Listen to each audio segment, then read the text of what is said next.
नमस्ते दोस्तों, मैं संध्या आप सबों को यूट्यूब चैनल में स्वागत करती हूँ। तो आज मैं अपभ्रंश, अवहट और पुरानी हिंदी से संबंधित कुछ महत्वपूर्ण प्रश्न लेके आई हूँ। साथ ही साथ कुछ थ्योरी भी मैं लेके आई हूँ। मैं उम्मीद करती हूँ कि आपको यह वीडियो अच्छा लगे और साथ ही साथ हिंदी भाषा का जो विकास है वे किस तरह से हिंदी का विकास हुआ है।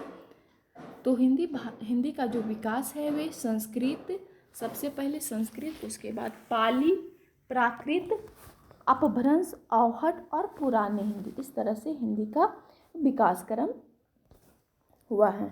और अपभ्रंश भाषा का जो विकास है वे 500 ईस्वी से लेकर 1000 ईस्वी मध्य हुआ। जो अपभ्रंश भाषा का विकास क्रम है वे 500 ईस्वी से लेकर 1000 ईस्वी के मध्य हुआ है। इसमें जो साहित्य का जो आरंभ हुआ था वे 8वीं सदी से 13वीं सदी तक जारी हुआ। जो साहित्य इसका आरंभ, साहित्य इसमें जो साहित्य रचे जा रहे थे वे 8वीं सदी से 13वीं सदी तक जारी रहा था। अपभ्रंश भाषा किन शब्दों से मिलकर बना है? अप, धन, भ्रष्ट, भ्रष्ट, धन, यन शब्दियों। तो अपभ्रंश शब्द का शाब्दिक अर्थ होता है पतन, किंतु अपभ्रंश साहित्य से अभिष्ट है।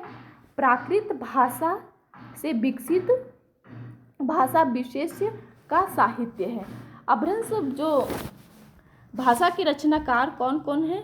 तो अपभ्रंश भाषा के रचनाकार हैं भी स्वयंभू। स्वयंभू को अपभ्रंश का वाल्मीकि कहा जाता है। अपभ्रंश का वाल्मीकि किसे कहा जाता है? तो स्वयंभू को अपभ्रंश का वाल्मीकि कहा जाता है। और स्वयंभू की रचनाएं हैं पौमचरित, और यह राम काव्य पर आधारित है। पौमचरित किस काव्य पर आधारित है? तो राम काव्य पर आधारित है। धनपाल कृत है। भविष्यत कहा अपभ्रंश का पहला प्रबंध काव्य है। तो प्रश्न में आ सकता है कि अपभ्रंश का पहला प्रबंध काव्य कौन सा है? तो भविष्यत कहा, और ये धनपाल कृत है। पुष्पदंत का है महापुराण, जसहर चरित।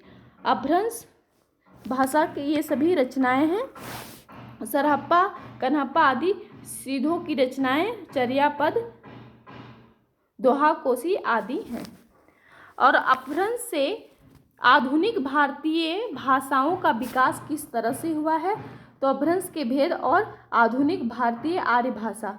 तो अपभ्रंश से सौरसेनी में कौन कौन सी भाषाएं हैं? तो पश्चिमी हिंदी आती हैं, राजस्थानी और गुजराती। अर्धमागधी में पूर्वी हिंदी में कौन कौन सी बोली जाती है?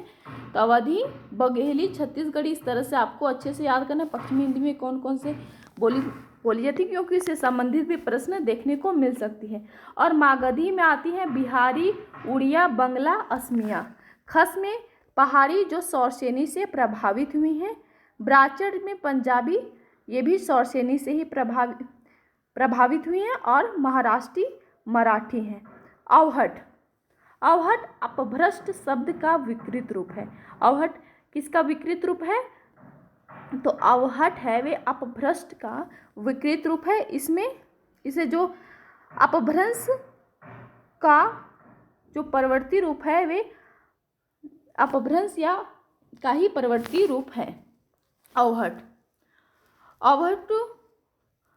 आधुनिक भारतीय आर्य भाषा के बीच की कड़ी है, जिसे हम संक्रांतिक कालीन भाषा भी कहते हैं। और इस कालखंड, इस जो अवहट भाषा है उसकी काल निर्धारित किया गया है 900 ईस्वी से लेकर 1100 ईस्वी तक निर्धारित किया गया है। और इसके जो वैसे और इसमें साहित्य रचनाएं 14वीं सदी तक होता है। अवहट भाषा में जो रचनाएं हो रही थी वे 14वीं सदी तक होता था। और जो अवहट भाषा के जो कवि हैं वे कौन कौन से अवहट भाषा के कवि हैं? तो अवहट भाषा के कवि हैं अब्दुल रहमान, दामोदर पंडित, ज्योतिश्वर ठाकुर, विद्यापति आदि रचनाकार हैं। ये सभी अवहट भाषा के कवि हैं। तो इसकी रचना, तो अब्दुल रहमान की रचनाएं हैं संदेश रासक, और दामोदर पंडित का है उक्ति व्यक्ति प्रकरण। इस तरह से आपको रचनाकार और रचनाएं को आपको अच्छे से कौन सी जो भाषा में है, कौन अवहट में है, कौन अपभ्रंश में है, इस तरह से आपको देख लेना है। और पुरानी हिंदी, जो प्राचीन या पुरानी हिंदी, प्रारंभिक और आरंभिक आदिकालीन हिंदी ही है। तो मध्य देशी भाषा परंपरा की विशिष्ट उत्तराधिकारिणी होने के कारण हिंदी का जो स्थान है वे आधुनिक भारतीय आर्य भाषाओं में सर्वोपरि है। प्राचीन हिंदी से अभिप्राय है अपभ्रंश अवहट के बाद की भाषा। जो प्राचीन हिंदी का अभिप्राय किससे है? अपभ्रंश अवहट के जो बाद की भाषा। हिंदी का आदि काल हिंदी भाषा को शिशु काल, जो हिंदी का जो आदि काल है वे हिंदी भाषा का शिशु काल है। और अपभ्रंश अवहट और पुरानी हिंदी से संबंधित प्रश्न भी देख लीजिए। संदेश रासक किसकी रचना है? मैंने जस्ट अभी बतलाई थी। तो संदेश रासक अब्दुल रहमान की रचनाएं हैं। क्वेश्चन नंबर 1 का 4 सही है, अब्दुल रहमान। राहुल वेल किसकी रचना है? तो राहुल वेल रोड़ा कवि की रचना है। और राजा मुंज को पुरानी हिंदी का प्रथम कवि किसने कहा है? तो राजा मुंज को पुरानी हिंदी का प्रथम कवि चंद्रधर शर्मा गुलेरी ने कहा है। अगला प्रश्न है, देसे बनिया सब्जन मीठी किसकी पंक्ति है? तो ये विद्यापति की पंक्ति है। अगला प्रश्न है, भोला शंकर व्यास ने हिंदी के आरंभिक रूप को क्या कहा? जो भोला शंकर व्यास है वे हिंदी के आरंभिक रूप को क्या कहा है? तो हिंदी के आरंभिक रूप को अवहट कहा है। कृति पताका किसकी रचना है? तो जो कृति पताका है वे विद्यापति की रचना है। और आचार्य किशोरी दास वाजपेयी ने अपभ्रंश को क्या कहा है? तो अपभ्रंश को न भाषा कहा है किशोरी दास वाजपेयी ने।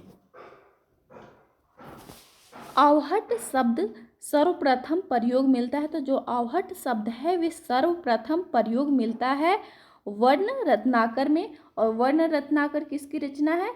तो वर्ण रत्नाकर ज्योतिश्वर ठाकुर की रचना है। भला